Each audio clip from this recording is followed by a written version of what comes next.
என்னால முடிஞ்சது என் குடும்பத்துக்கு 3 வேளை சோறு, என் பொண்ணோட படிப்புக்கு என்ன தேவை அதை நான் ஒரு பெட்டி கடை வச்சு கூட பாத்துப்பேம்மா.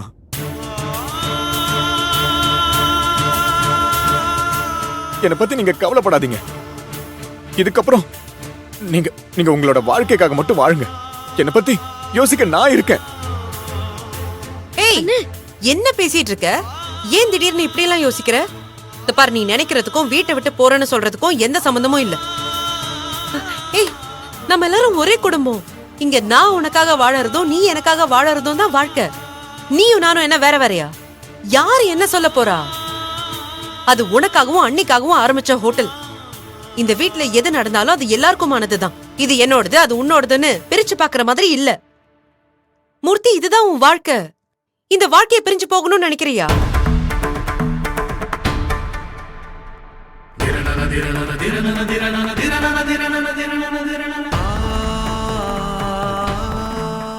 பாரு, அப்படியே உனக்கு இந்த எண்ணம் இருந்தாலும் நீ எங்களை விட்டுட்டு போகணும்னு ஏன் நினைக்கிற?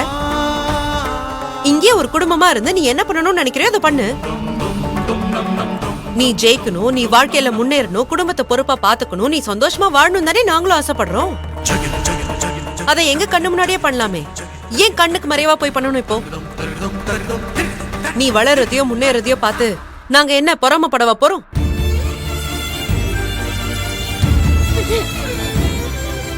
அண்ணா, சின்ன வயசுல இருந்து நம்ம எல்லாரும் ஒன்னா ஒரே குடும்பமா தானே இருக்கோம். இப்ப மட்டும் என்ன பிரிஞ்சு போறேன்னு சொல்ற? அண்ணா, நம்மள எவ்வளவு கஷ்டப்பட்டு இருக்கோம். அப்பெல்லாம் ஒன்னா இருந்து தானே மேல வந்தோம். இப்ப நம்ம நல்லா இருக்கிற நேரத்துல எல்லாமே அமைஞ்சு சந்தோஷமா இருக்க வேண்டிய நேரத்துல இதெல்லாம் வேணான்னு போறியன எப்படின்னா?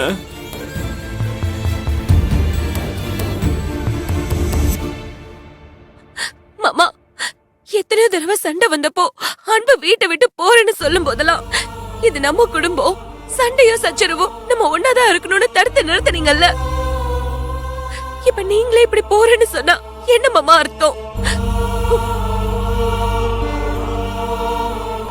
மூர்த்தி, உங்க அப்பா ஸ்தானத்துல இருந்து நீ இந்த குடும்பத்துக்கு ஆதரவாவும் உன் தங்கச்சிங்களுக்கும் தம்பிக்கும் பக்க பலமா இருப்பேன்னு தானே நான் நம்பினேன்.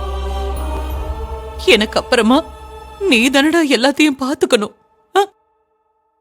இப்படி பாதியிலேயே நீ விட்டுட்டு போறேன்னு சொன்னா எப்படிரா?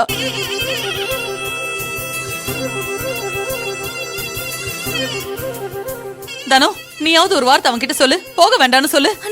மூர்த்தி, அம்மா இவ்வளவு தூரம் சொல்றாங்கல்ல, இங்கே இருக்கேன்னு சொல்லு.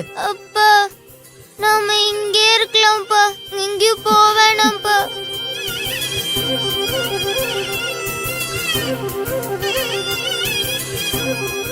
இங்க பாரு மூர்த்தி, அப்படியெல்லாம் உன்னை எங்கேயும் அனுப்ப முடியாது.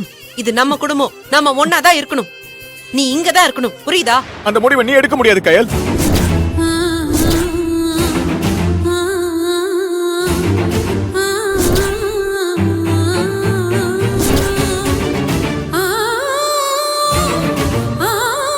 இது பாருங்க, என் முடிவை நான் மாத்த போறது இல்ல. என்ன குடும்பம் எல்லாரும் அதையே சொல்லிக்கிட்டு இருக்கீங்க? ஒன்னா பிறந்தவங்க கடைசி வரைக்கும் இருக்கணும், ஒன்னாவே இருக்கணும்னு அவசியம் இருக்கா? பிறந்ததுல இருந்து சாவர வரைக்கும் எல்லாருமே ஒன்னாவே இருந்துருவோமா? ஏதோ ஒரு சந்தர்ப்ப சூழ்நிலையில ஒவ்வொருத்தரா பிரிஞ்சுதானே ஆகணும்.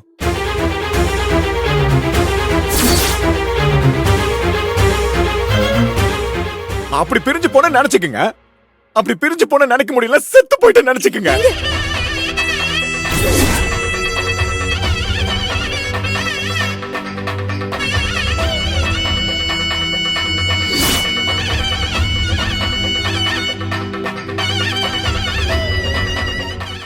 மூர்த்தி, என்ன மூர்த்தி இப்படி பேசிட்டு இருக்க? அப்படித்தான் கையில் பேச தோணுது. போறேன்னு சொல்ற என்ன விட வேண்டியதானே? ஆளாளுக்கு இப்படி சுத்தி சுத்தி கேள்வி கேக்குறீங்க.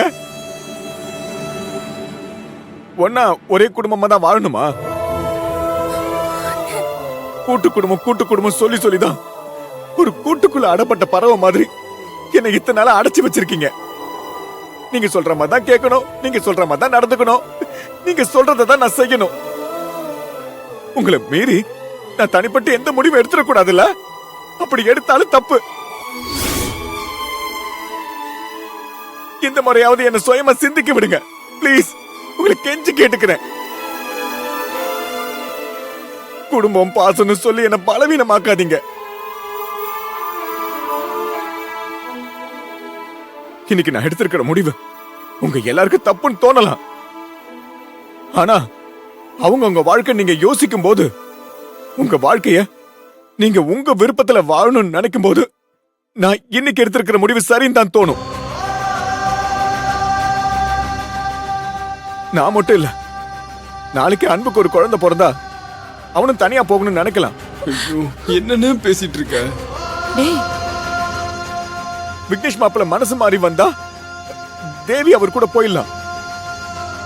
ஏன் நீ கூட உன் மாமியார் உன்னை மருமகளா ஏத்துக்கிட்டாங்கன்னா நீ இந்த குடும்பத்தை விட்டு போலாம். ஆனா அதை தப்புன்னு சொல்ல முடியாது. அது நியாயம்தான். அத நியாயம்னு உங்க சூழ்நிலை புரிஞ்சுக்கிற மாதிரி இப்ப நான் என் சூழ்நிலைக்காக போறேன்னு புரிஞ்சுக்கங்க. அதை விட்டுட்டு எதையாவது சொல்லி என்ன தடுக்கணும்னு நினைக்காதீங்க. போய் பேக் எடுத்துட்டு வா, போ. ஏய் சொல்லிட்டே இருக்க.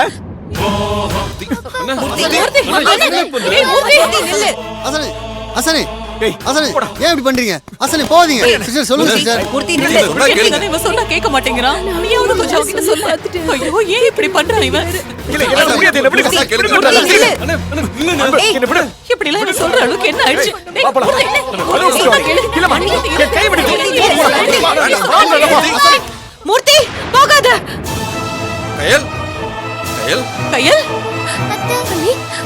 கையல் என்னாச்சு கயல்? கையல் கையல் என்னாச்சு கையல்? என்னாச்சு கயல்? கையல் என்னம்மா? ஒண்ணும் இல்ல. என்னாச்சு கையல்? கயல் என்னமாச்சு? ஒரு கெட்ட கனவு. கனவா? கனவா? இப்படி அலறி அடிச்சு எந்திரிக்கிற அளவுக்கு அப்படி என்ன கனவு கண்டீங்கக்கா? என்ன கயல்? என்ன கனவு கண்ட? என்னாச்சு?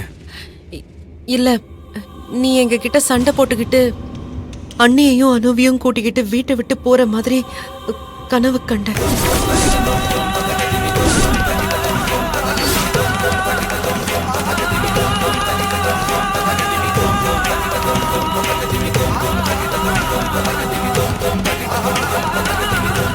அக்கா கனவு தானக்கா?